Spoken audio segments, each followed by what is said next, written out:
Hey family, so another thing that we learn about God and his word is that he is about Daniel in the lion's den.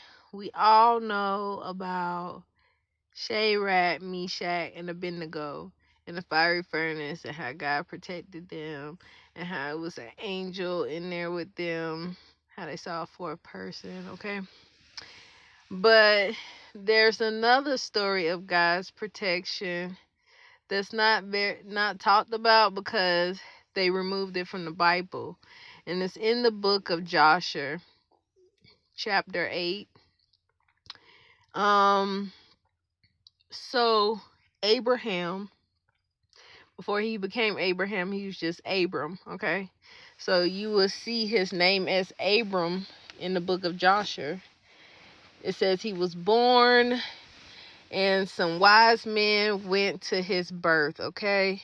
They took, gold and all these other gifts for his birth. And when they was leaving, they saw this star shoot across the sky and eat up these 4 big stars. And the prophecy was that he was going to destroy 4 great kings, okay? And these wise men went back and told Nimrod this, okay? The prophecy came true in the book of Genesis when he went and killed all those kings in order to get Lot back when he was kidnapped, when he was living in Sodom and Gomorrah. And Sodom and Gomorrah was trying to give Abraham gifts because they thought he was helping them, but really he just went to go save his nephew, okay? So that's the 4 kings that the prophecy was about, okay? But Nimrod wanted him dead because of this prophecy. So in the book of Joshua chapter 8, verse 33, it talks about how God was with Terah, who is Abram or Abraham's father, and he basically can, put it in Terah's mind to take another baby up there to Nimrod and pass it off as Abraham instead of actually taking Abraham, okay? The king killed that baby thinking it was Abraham, okay? But he actually sent Abraham to live with Noah for 50 years, okay?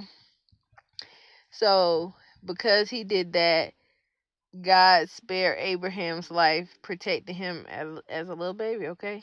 And then 50 years later, God protected him again. So after living with Noah for 50 years, Noah put him on game, okay? Noah told him everything about God, told him all the rules, So when he came back, he saw that his father wasn't doing those things. His father was actually sinning against God and following other gods. He had a whole room full of gods, lowercase g, okay? Lesser gods. And so he went in there and destroyed all of them, okay? When I say all of them, he destroyed all of them. His dad got mad, went and told King Nimrod. Nimrod was like, ain't this the baby I told you a long time ago to bring me to so I could kill? And now you want me to do something about it after you disobeyed me a long time ago? So Nimrod went to try to snitch on Abraham and got himself caught up, okay? But then he lied on Abraham's older brother, okay? Who is also Lot's father, okay? So that is why Abraham started looking after Lot, okay? So Nimrod took Lot's father and Abraham and threw them in the fire furnace, okay? Lot's father died instantly because he couldn't decide if he wanted to follow God or the devil, okay? So because he couldn't make a choice, he died instantly. Because Abraham believed before he even was put in a situation like that, okay? God protected him, okay? Because he chose a side, because he picked the side before the bad thing even happened, God saved him, God protected him, okay? So he was in that fire for 3 days. Any soldier that tried to get close to it would burn up instantly.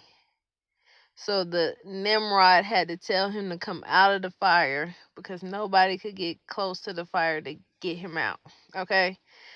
So he came out, he asked him what God he served, right? And he told everybody, let him serve his God, okay? Do not disturb him. Let him serve his God, okay?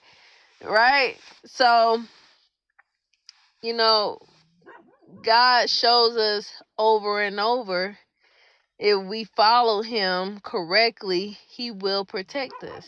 He even tell us in Deuteronomy 28, okay? It says blessings and curses for obedience, okay? So if you follow him correctly, you will have all these blessings he tell you. But if you decide you don't want to follow his laws and commands and listen to him, this is all the curses that's going to follow you. This is what he tell you, okay? God is not physically here with us, okay? So the way he protects us is through his word. And if we decide we don't want to listen to his word, there will be no protection. It's like if you had a bodyguard, right? If your bodyguard is saying, sit in this room and be quiet, don't go this way, blah, blah, blah, and you completely ignore everything he tells you, how can he protect you? He wouldn't. You end up getting yourself killed because you're not listening to the direction. You're not following what he's saying. Same thing. God is saying, if you want my protection, if you want me to keep you alive, if you want to be successful on your in this life, right? You gotta listen to what I'm saying. If you don't want to listen, the devil is gonna attack you and he will win. He's a lot stronger than you. Okay? And God is like, if you feel like this person is better than me, I'm gonna let you find out. God does show us he is like that. Okay? So if you feel like another God is better than him, what he showed to the Egyptians, that whole thing between Moses and the Egyptian wasn't really about the people. It was about the God that they serve. God wanted to show them that they God couldn't help them.